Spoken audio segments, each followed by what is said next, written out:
Now we're just going to work on some body lock passing stuff, and it's going to tie in with the high tripod. So we'll just do like a quick kind of run through. So when we're in this body lock position, so if you kind of look at, say, what I do with my right leg, so there's kind of a couple of things that we can do. So the obvious one is basically, we basically bring our two knees to one shin, we clear, say, his right knee, and then we bring our right leg around to his left hip.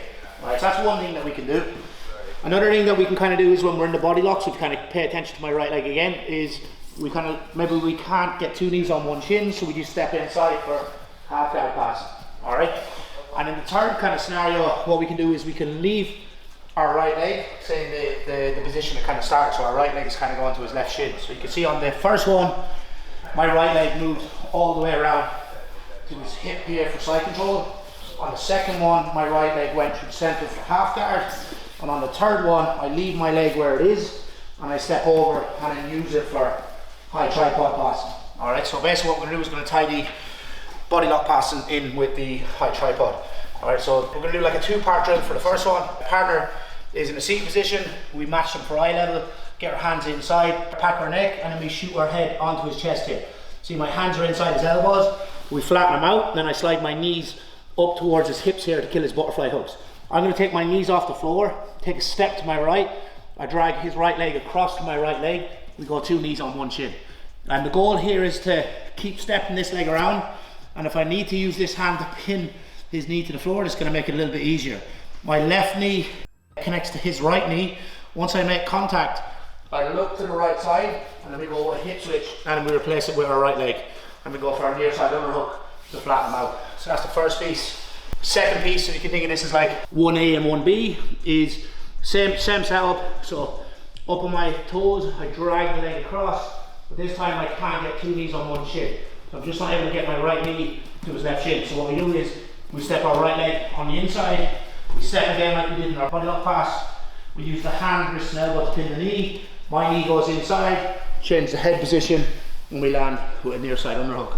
So let's give that a shot and then we'll kind of build on it. So 3, 2, 1.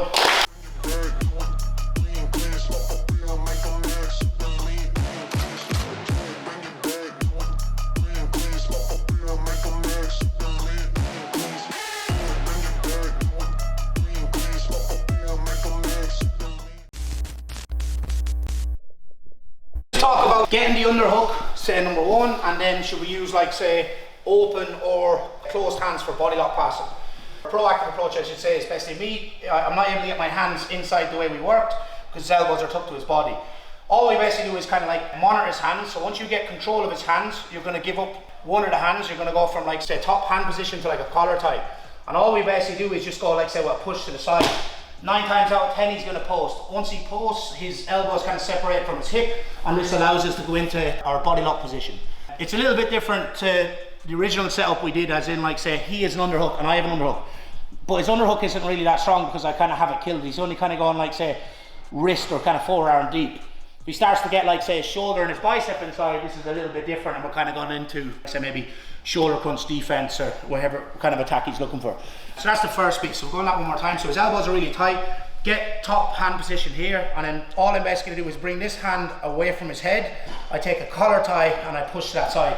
Once he posts, I shoot my hand in deep. I take a gable grip or S grip, whichever works best for you, and I flatten him out here. And then we can do the exact same movements as we worked, only with his arm kind of inside for like an underhook. So that's one. Another one is basically, maybe if you're just not able to get the off balance going, or you're not able to get to his head, is basically like open up your own elbow. So if you open up your own elbow, sometimes he might go for an underhook.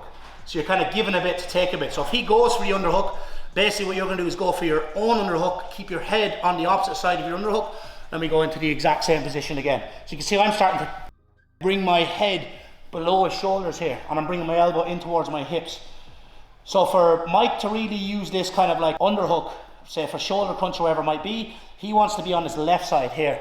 So he needs his right shoulder off the mat. All right, so knowing that, I'm going to double down and keep weight on his shoulder here. So if you try and move around here, Mike, so it's hard. So my head is keeping his shoulder pinned, and I'm always drawing my hands in towards his hips to keep him flat, and then we can go into the exact same movements as we worked. All right, just the kind of last thing I want to just go over is there's kind of two schools of thought. You can go with closed body lock passing, or you can go with like open body lock.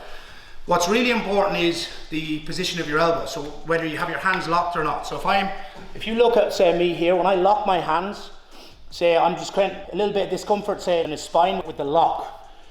But my elbows are the things that's kind of controlling his hips. So my elbows kind of clamping in on his hips is what's making it hard for Mike to move. So Mike, if you try to move around, you can see it's pretty hard. All right, so it's more uncomfortable because I have the lock behind the spine. But if I just go with open body lock passing, you can see that my elbows didn't change position.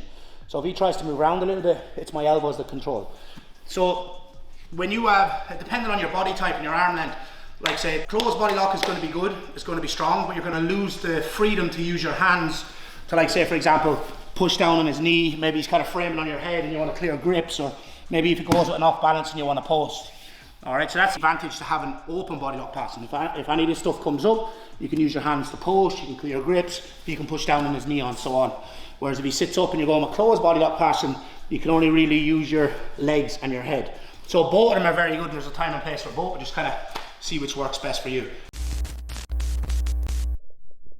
So again, just kind of run through the leg positions. So I won't go into too much detail, but if you look at what happens with my right leg, so on the first one, we were able to bring the right leg all the way around for, you know, use our body lock passing to get side control. On the second one, what we were doing was we managed to get our right leg inside for, like say, chest to chest, half guard passing.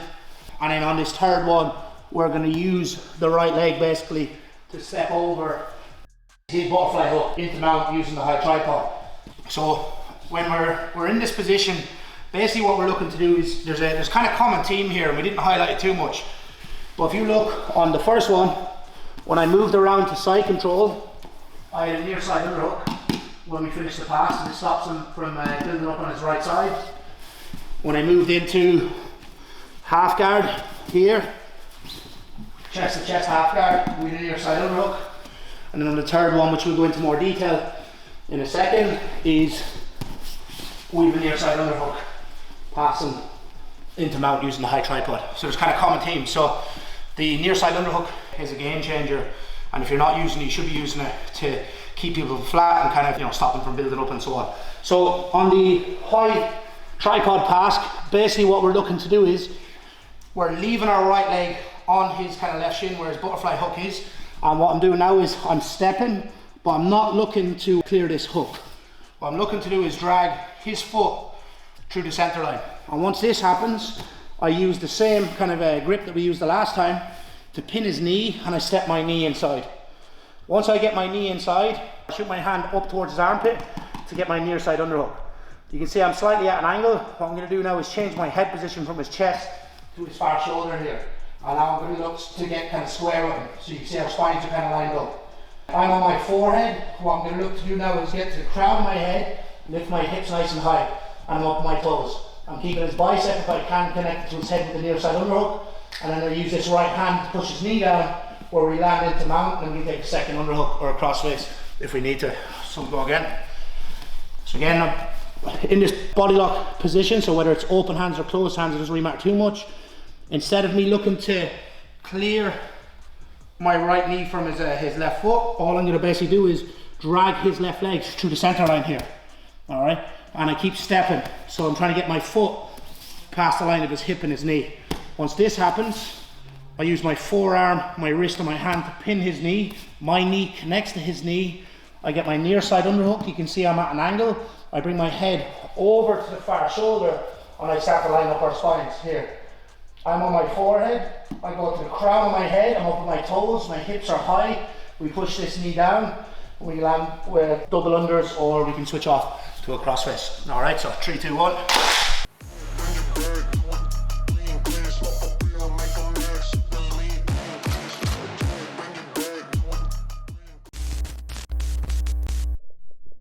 Variation on setting up the high tripod from the butterfly guard or body lock kind of situation. So let's say we know that already. We're looking to basically get this left knee past the line of our training partner's right knee, and then we can go into our high tripod passing from here. But we can also kind of like set trap on this.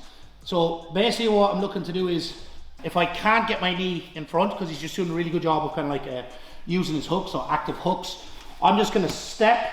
I'm going to bring the hand back towards the knee. I keep pushing. I just keep stepping this leg up as close as I can to him. This should like feel really easy for Mike to kind of just bring his knee inside, his leg inside and grip my foot. What he's looking to do is go into like single leg X. You can see that left leg he has is like perfect for single leg X, and then I gave him this kind of inside position where he can get his hip, or sorry, his heel on the outside of my hip for single leg X attacks. So we're kind of going to bait the entry, and then we're going to use this to go into our high tripod pass. So again, on the first one, I was able to clear this knee, get my knee in front, and then we work back towards our high tripod.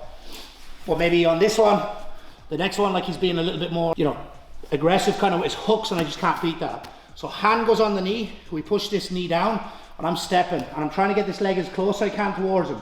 So you can see when I was actually trying to beat the knee, my foot was kind of away from his hand, where I could use my knee. But what I'm going to do this time is, I'm going to bring my foot up towards him here. He grips the ankle, he brings his knee inside again. This is perfect for single leg X. So what we're going to do off this entry is, we're here, he goes for it, he shoots that leg inside. It's really important that when we bait this one, that we take this near side underhook here. Because if we don't take the near side underhook, you can see, he can put weight in my hands and he can go into all his kind of leg lock entries.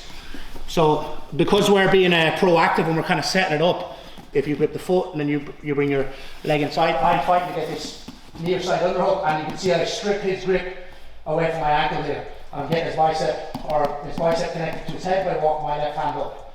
Again, we square up our spines, we get our hips high, we're going on the crown of our head, we push this knee down and we land into the mount using the high tripod. So we'll go one last time with that. So again, we're here. So instead of walking the foot out, bring the leg in. Alright, so bring it in like kind of touching distance where he can like grip your ankle. He shoots his knee through, my left hand goes in straight away. And you can see I kick my leg back and then bring my hand forward to strip that grip. We line up our spines, we walk the feet up to his hip line, I'm on the crown of my head, push the knee down, and we land into the mount. Alright, so 3, 2, 1.